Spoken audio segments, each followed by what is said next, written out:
최강 시사.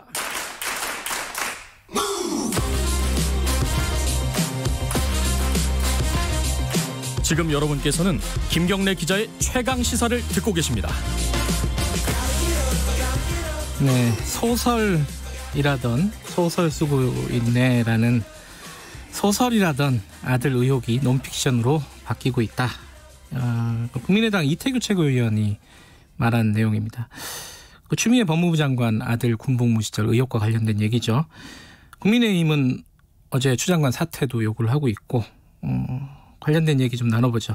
국민의당 이태규 최고위원 연결되어 있습니다. 안녕하세요.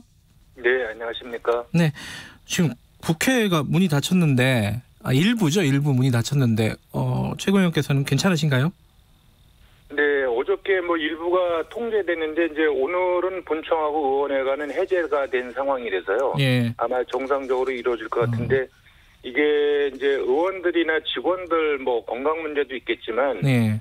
지금 코로나 때문에 굉장히 다들 어려워서 국회가 좀 신속하게 결정할 상황이 왔을 때 그렇죠. 국회가 마비되거나 이러면 굉장히 곤란하거든요. 네. 네, 그래서 정말 각별한 주의가 필요하다 이렇게 생각하고 있습니다. 이태규 의원께서는 자가격리 이런 대상은 아니시고요, 그죠? 네, 전혀 아닙니다. 예, 다행이네요. 이 추미애 장관 관련된 얘기 좀 여쭤볼게요.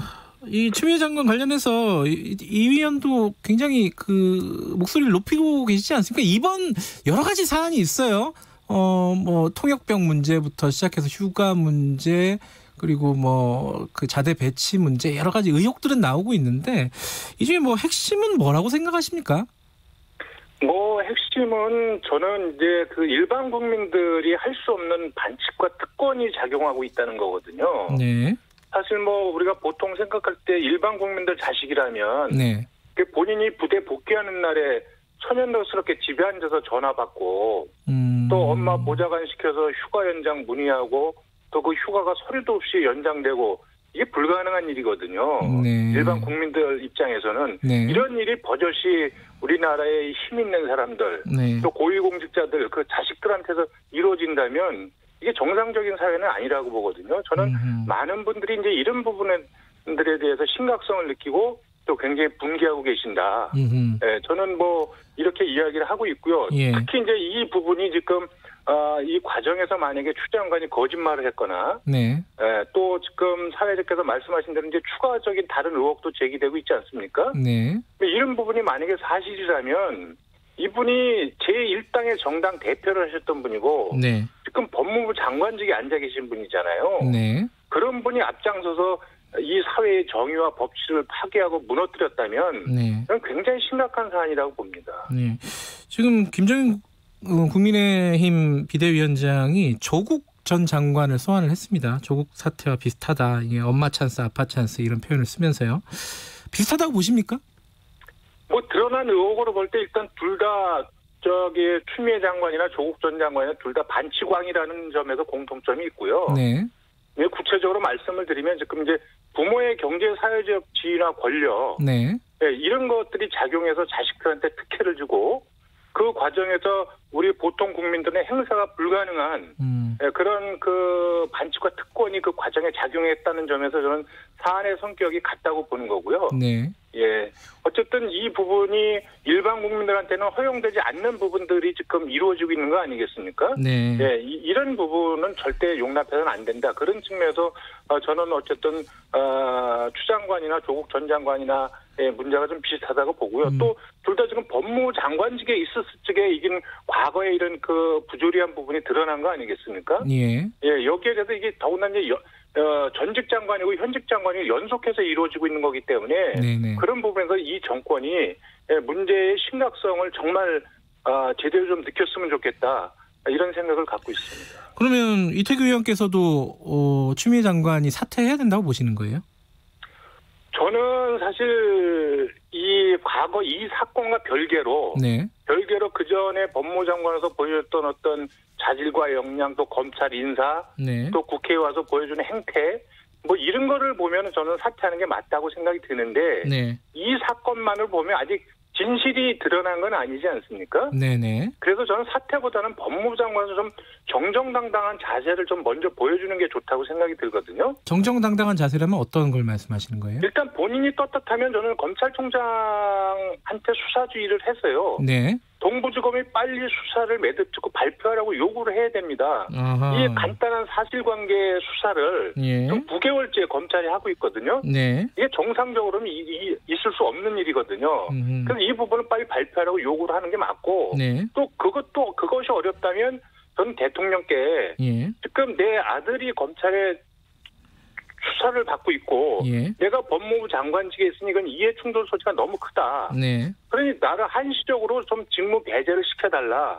이렇게 요청하면서 좀 당당하게 하셨으면 예. 국민들이 그 정말 바람직한 자세다. 네. 이렇게 평가하지 않겠습니까? 근데 예. 이것도 안 하고 저것도 안 하고 아무것도 안 하면서 아까 모두의 사회적께서 말씀하셨지만 야당 의원이 질의하는데 소설 쓰시네. 뭐 이런 식으로 비아냥거리고 이게 정말 올바른 자세가 아니라고 보거든요. 근데 이제 수사 결과를 빨리 내놔라 이렇게 얘기하면 이것도 약간의 압력으로 느껴지지 않을까요? 수사팀 입장에서는? 저는 예. 그러니까 이걸 제가 볼 때는 뭐 한 일주일 조사하면 될 사안을 지금 검찰이 9개월째 지금 깔아뭉개고 있는 거거든요. 예. 그럼 검찰이 지금 자기의 직무로 수행을 제대로 안 하고 있다면 네. 법무부 장관으로 당연히 수사주의를 해야 된다고 봅니다. 이 부분에 대해서는. 네.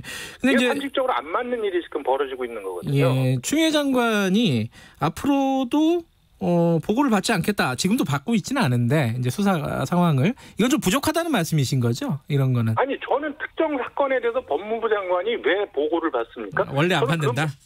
그것도 웃기는 거고 더구나 자기 자식 사건을 보고를 받는다? 그건 말도 안 되는 이야기거든요. 제가 볼 적에는. 예. 저는 그래서 전혀 이분이 자꾸 동문서답을 자꾸 하시는데 예. 문제 본질에 대해서 국민들이 의혹을 갖고 있는 사건, 네. 사안에 대해서 저는 명확하게 국민들한테 답변할 의무가 있다. 법무부 장관은. 네, 저는 네. 그렇게 생각을 합니다.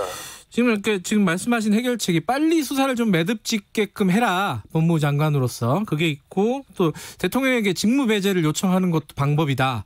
이렇게 말씀하셨는데. 네, 그렇습니다. 예. 근데 국민의힘은 특임 검사를 얘기하고 있어요. 검찰총장이 임명하는 거잖아요. 이건 어떻게 보십니까?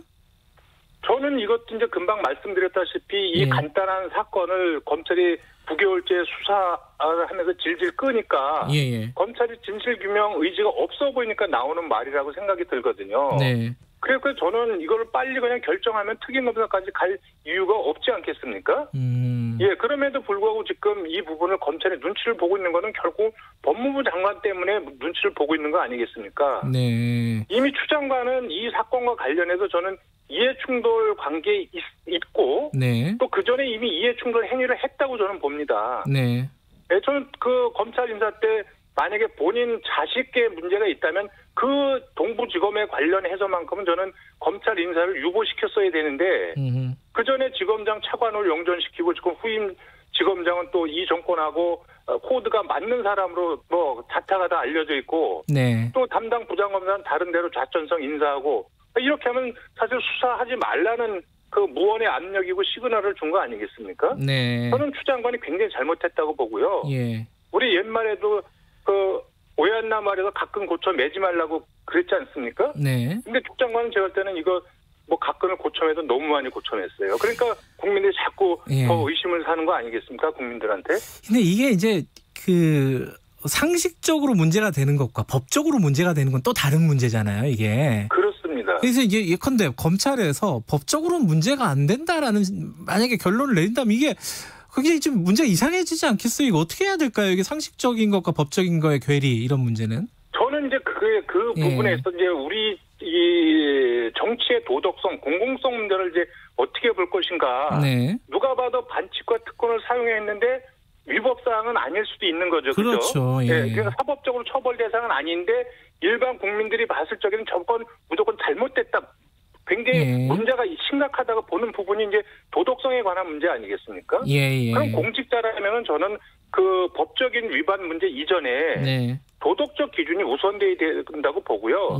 당연히 불법을 저질렀으면 저는 검찰로 소환돼서 사법 처리를 받는 게 맞고 그 이전에 도덕적으로 문제가 있다면 거기에 대한 도덕적 책임, 정치적 책임을 그때그때 져야 우리 사회가 건강해지고 공직사회도 바로잡히는 거 아니겠는가 그렇게 생각합니다. 요거 의견 하나 여쭤볼게요. 그 카투사 관련 그 통역병 관련해 가지고 보좌관 그 당 대표실에서 이제 전화를 했다는 의혹이 나왔잖아요. 네. 근데 그게 문의만 했다는 거예요. 그쪽 이제 보도에 따르면은. 근데 이제 청탁이 아니라 문의다. 요건 어떻게 보십니까? 저는 그거는 정말 이제 말장난이라고 생각이 들고요. 예. 예, 이게 제1당의 당대표실에서 전화가 와가지고. 예. 그거 어떻게 하냐 이렇게 물어보면. 예. 그거를 받는 사람은 해달라는 걸로 받아들이지. 예. 정말 문의만 하겠습니까? 그러면 추 장관의 아들은 입이 없습니까? 손이 없습니까? 자기가 물어보고 또 그 내부의 통역병이 어떤 절차에 의해서 이것이 손발되고 이런 거를 누구보다도 제일 그 자식이 잘 알고 있을 거예요. 당사자이기 때문에. 네. 근데 그거를 자기 엄마의 어떤 정치적 지위나 권력을 이용해서 보좌관이 전화하고 그랬다면 당연히 군에서는 압력으로 받아들이고 고민을 할 수밖에 없는 거죠. 알겠습니다. 3980님이 대한민국의 어느 부모가 군에 간 아들 부대에 전화를 하나요? 이런 문자를 보내주셨습니다. 부모들이 전화 많이 하는데 힘 있는 부모가 전화하면 좀 문제가 다르죠. 그리고 당대표실에서 만약에 했다 그러면 이건 좀 문제가 다른 문제죠. 다른 얘기도 좀 여쭤볼게요. 안철수 대표 서울시장 출마 관련해가지고 위원님께서 이게 우물가에서 숭늉 찾는 거다. 이게 너무 빠르다는 건가요? 지금 그거 언급하기에는? 시기적으로 빠른 게 있고 좀 상황이 그럴 상황은 아니다. 우리가 급하면 사람 죽어가면 이제 사람부터 살려놓고 봐야 되는 거 아닌가 이제 이런 게 제 생각이고 또 안 대표 생각이기도 합니다. 네. 지금 잘 아시다시피 지금 코로나 때문에 이제 경제 위기가 더 심각해지고 있는 거 아니겠습니까? 네. 오늘 아침 어디 기사를 보니까 이 코로나 록다운을 해서 매일 가게가 1000개 이상씩 문을 닫고 있는 이런 비상 상황이잖아요. 네. 여기에 대해서 저는 정치권이 힘을 모으고 네. 그래서 이 문제를 먼저 지금 코로나가 또 내년까지 계속 지속된다고 하는 게 이제 일반적인 전망들인데 네. 그럼 그런 부분들을 먼저 극복하고 해법을 찾는 데 집중해야지. 네. 지금 내년에 있는 선거에 대해서 지금 누가 나가네 안 나가네 어떤 후보가 적임자네 아니네 이런 한가한 얘기할 때는 아니다라고 생각하는 거. 네. 그런 취지에서 제가 말씀을 드렸습니다. 일전에 이제 김종인 위원장이 기자 간담회를 할 때 기자들이 자꾸 안철수 대표 관련된 얘기를 물어보니까 약간 역정을 내는 듯한 그런 모습을 보였어요.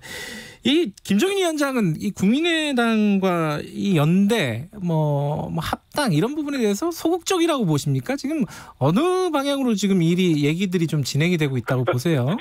저도 그거는 정확히 모르겠습니다. 다만 예. 위원장님께서 이제 말씀하신 것만 제가 TV에서 이렇게 들었는데 예. 그거대로 본다면 사실 저는 이제 김종인 위원장께서는 제1야당의 혁신에 대해서 본인이 확실하게 헤게모니를 갖고 또 완결성을 갖고 싶어 하신다고 생각이 들거든요. 네. 그런 쪽에서 이제 취임 100일 기자회견 하는데 예. 거기서 김종인 위원장의 조금 혁신 성과에 대해서 기자들이 좀 질문을 해야 되는데 자꾸 안철수 대표하고 어떻게 할 거냐. 네. 이렇게 자꾸 물어보니까 좀 시니컬하게 대답하신 건 아닌가 좀 생각이 들고요. 네네. 저는 이 야권의 재편이나 통합, 연대 이런 문제는 이제 그때 상황의 어떤 시대 흐름이나 명제 또 이 전체 야권 지지층들의 어떤 요구 판단 속에서 이루어지는 거지. 네. 이제 특정인 개인이 혼자서 결정할 사안이나 영역은 아니다 이렇게 생각하고 있습니다.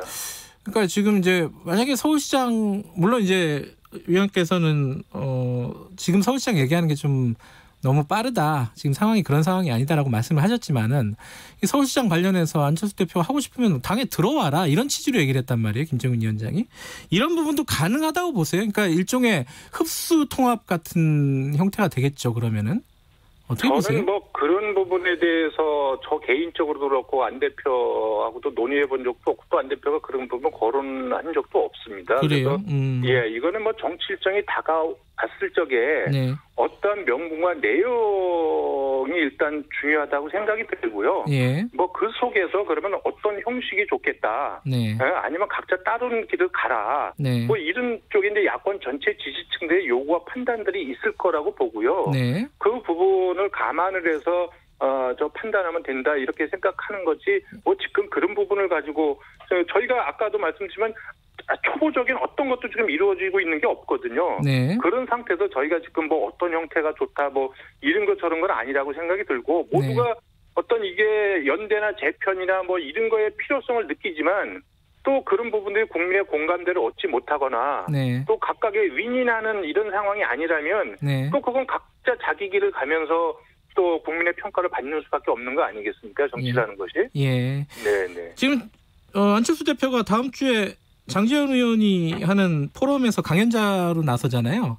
네. 이게 어떤 둘 간의 연대의 어떤 신호탄 이렇게 해석하는 건 좀 무리인가요? 언론에서 이제 그렇게 해석들을 많이 하고 있는데 무리는 아니라고 생각이 들고요. 예, 저는 이제 그 야권의 혁신 방향이나 과제에 대해서 그동안에 이제 안 대표가 생각했던 부분의 일부분을 일단 국민의힘 이제 의원들하고 허심탄회하게 이야기하고 공유하는 시간이라고 생각을 하고요. 예. 그 속에서 안 대표 주장에 이제 국민의힘 의원들이 공감하고 호응한다면 지금 이제 사회자가 말씀하신 대로 이제 연대 폭이나 수위, 속도 이런 부분이 훨씬 빨라지고 강해질 수도 있겠다. 예. 이렇게 생각은 합니다. 알겠습니다. 여기까지 드릴게요. 고맙습니다. 네. 이태규 국민의당 최고위원이었습니다. 1부 여기까지고요. 잠시 후 8시 2부로 돌아옵니다.